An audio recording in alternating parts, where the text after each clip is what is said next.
Naam, ndugu zangu watazamaji wapendwa, hizi tende mnazoona hapa ni tende ambazo zimetoka kwa mama yetu katika eneo la Mombasa. Aliniita nende Kizingo nikazichukue na alhamdulillah nikafanikiwa kulifanya hilo. Ni boksi 6 alhamdulillah. Nimefurahi kuwa nimeweza kuzifikisha. Ni boksi 6 lakini naona wametoa 3 hapa za mama yetu. Nafikiri Mungu alitoa hizo kubwa, toeni hizo kubwa. Toeni boksi 6. Tena toeni hizo kwa sababu hizi ndio zita angalau kidogo zitatosheleza hapa, kwa sababu ni markaz ambapo kwamba kama tulivyosema imebeba wanafunzi wa kike zaidi ya 180.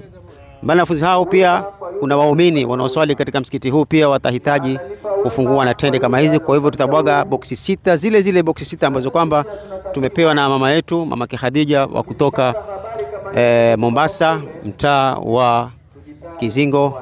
Mwenyezi Mungu akubariki mama yetu, Mwenyezi Mungu akupeleke kila la kheri na imani umefurahika, manake ulikuwa una hamu hizi tende ziwafikie mandugu zetu wa maeneo kama haya. Kwa hivyo alhamdulillah tumefanikiwa kufanya hilo.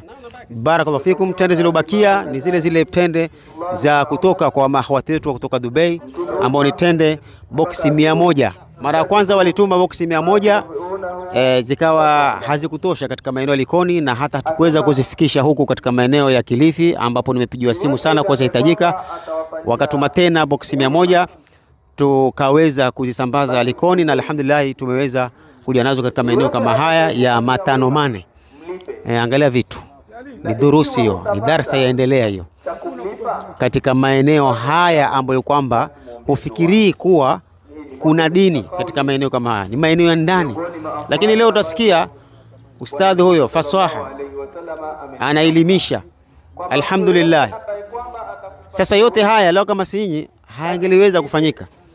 Durusi kama hizi hazingeliweza yani kufika huku. Isipokuwa zimefika kwa sababu ya nyinyi kushirikiana na sisi. Kwa hitajika msikiti kujengwa, mkajenga. Kwa hitajika madrasa, mkajenga. Kwa hitajika walimu, mkatuma pesa walimu. Kwa hitajika imamu. Na ndipo Waswahili wakatuambia usione vaolea jua vimaono. Kwa hivyo hivi sasa tuwaomba tuwaboreshe zaidi, tuwapanulie kama mlivyosikia katika kwa mandugu zangu, kwa msimamizi wa markaz kama hii. Barakallahu fikum, wassalamu alaikum wa rahmatullahi wa barakatuh.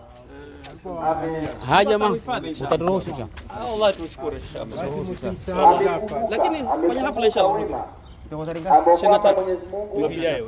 tutaangalia kwenye nini, tutaangalia inshallah tosha fasi. To get more videos of Abu Shuraim, don't forget to subscribe, like and share. May Allah guide and bless the person who shares the videos.